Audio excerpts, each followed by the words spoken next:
Good evening, my friends, and thank you for stopping by for another wonderful story time with yours truly, Stone Rain Productions. But we're all friends here. Please call me SRP if you wish. I thought I heard something at my window just then. But no. In fact, tonight I wanted to do something a little bit for my own benefit, but also for yours, my friends. You see, when I first started this channel some 4 months ago, I barely read. I had fallen out of practice. And, well, I thought this channel would give me a good cause to start reading once again and to practice speaking as well. And the very first video that I made was reading the story The Raven by Edgar Allen Poe. Needless to say, I was not completely thrilled by the outcome. However, since it was my first attempt, I decided to keep it in place. Tonight, I would like to redo that reading now for you, so that we can see, perhaps, how I have potentially grown as a narrator. And so, if you will, please indulge me, friends, and allow me to retell this wonderful tale from the classic Edgar Allan Poe, now with a little bit more oratory experience underneath my belt, as it were. So, please sit back, relax, and enjoy The Raven, once again, by Edgar Allan Poe. Oh, and if you could, please like and subscribe to this channel. It helps myself greatly, and it helps new people find these terrible stories of dread. Let us begin. Once upon a midnight dreary, while I pondered, weak and weary, over many a quaint and curious volume of forgotten lore, while I nodded, nearly napping, suddenly there came a tapping, as of one gently rapping at my chamber door. "'Tis some visitor," I muttered, tapping at my chamber door. "Only this and nothing more." Distinctly I remember. It was in the bleak December, and each separate dying ember wrought its ghost upon the floor. Eagerly I wished the morrow. Vainly I had sought to borrow from my books surcease of sorrow. Sorrow for the lost Lenore, for the rare and radiant maiden whom the angels name Lenore, nameless here forevermore, and the silken, sad, uncertain rustling of each purple curtain thrilled me, filled me with fantastic terrors never felt before, so that now, to still the beating of my heart, I stood repeating, "'Tis some visitor entreating entrance at my chamber door. Some late visitor entreating entrance at my chamber door. This it is, and nothing more. Presently my soul grew stronger, hesitating then no longer. Sir, said I, or madam, truly your forgiveness I implore. But the fact is I was napping, and so gently you came rapping, and so faintly you came tapping, tapping at my chamber door, that I scarce was sure I heard you. Here I opened the door. Darkness, and nothing more. Deep into that darkness peering, long I stood there wondering, fearing, doubting, dreaming dreams no mortal ever dared to dream before. But the silence was unbroken, and the stillness gave no token, and the only word there spoken was the whispered word. Lenore? This I whispered, and an echo murmured back the word. Lenore! Merely this, and nothing more. Back into the chamber turning, oh, my soul within me burning. Soon again I heard a tapping, somewhat louder than before. Surely, said I, surely that is something at my window lattice. Let me see, then, what thereat is, and this mystery explore. Let my heart be still a moment, and this mystery explore. 'Tis the wind and nothing more.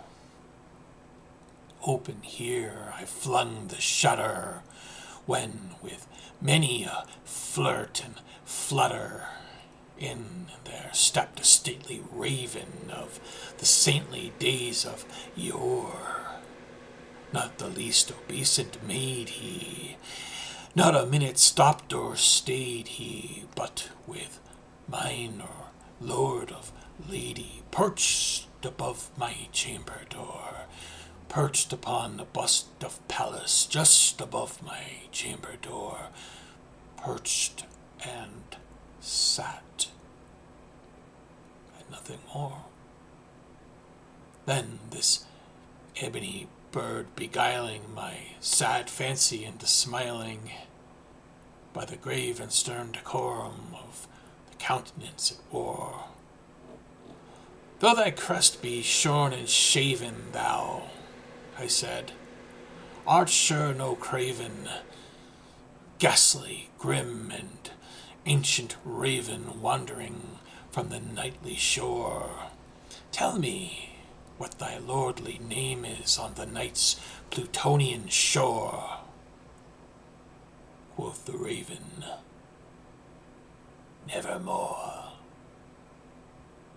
Much I marveled this ungainly fowl to hear discourse so plainly, though its answer little meaning, little relevancy bore, for we cannot help agreeing that no living human being ever yet was blessed with seeing bird above its chamber door, bird or beast upon the sculpted bust above his chamber door, with such a name as Nevermore. But the raven, sitting lonely on the placid bust, spoke only that one word, as if his soul in that one word he did outpour. Nothing farther than he uttered, not a feather than he fluttered, till I scarcely more than muttered, other friends have flown before. On the morrow he will leave me, as my hopes have flown before. Then the bird said, "Nevermore." Startled at the stillness broken by reply so aptly spoken, "Doubtless," said I, "what it utters is only stock and store, caught from some unhappy master whom unmerciful disaster followed fast and followed faster till his songs one burden bore, till the dirges of his hope that melancholy burden bore of never, nevermore. But the raven, still beguiling all my fancy into smiling, straight I wheeled a cushioned seat in front of bird and bust and door. Then upon the velvet sinking, I betook myself to linking fancy unto fancy, thinking what this ominous bird of yore, what this grim, ungainly, ghastly, gaunt, and ominous bird of yore meant in croaking, "Nevermore." This I sat engaged in guessing, but no syllable expressing to the fowl whose fiery eyes now burned into my bosom's core. This and more I sat divining with my head at ease, reclining on the cushion's velvet lining that the lamp lighted gloated o'er, but whose velvet violet lining with the lamplight gloating air she shall pass, nevermore. Then methought the air grew denser, perfumed from an unseen censer, swung by seraphim whose footfalls tinkled on the tufted floor. "Wretch," he cried, "thy God hath lent thee, by these angels he hath sent thee, respite, respite and nepenthe for thy memories of Lenore. Quaff, oh, quaff this kind nepenthe, and forget this lost Lenore." Quoth the raven, "Nevermore."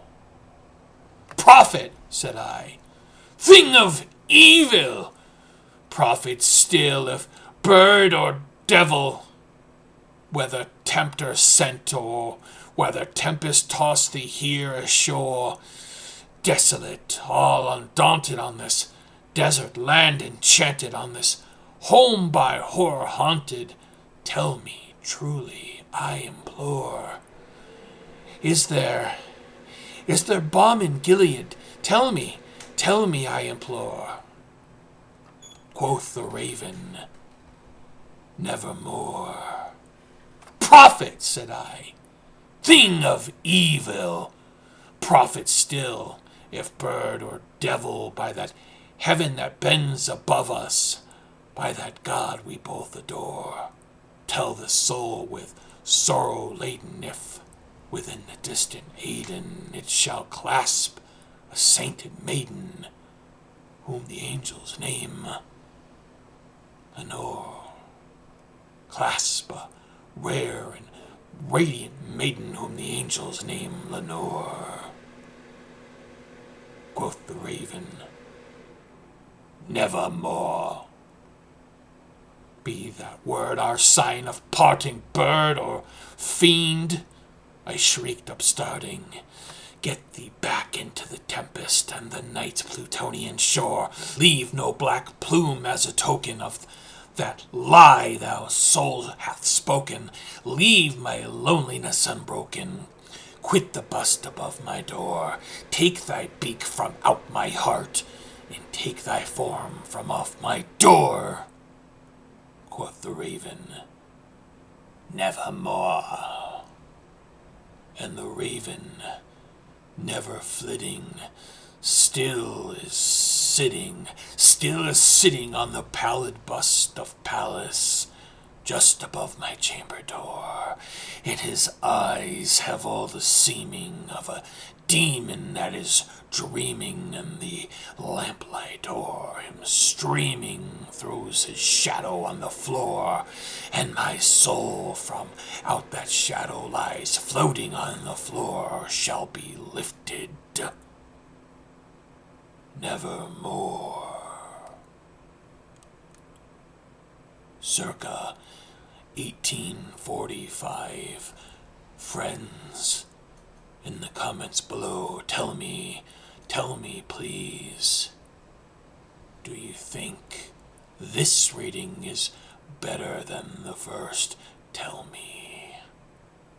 I implore you, friends. Oh, and if you happen to find yourself grieving for a lost love, and you hear tapping at your door window, just let it go and go to your bedroom and sleep. Till we meet again, friends.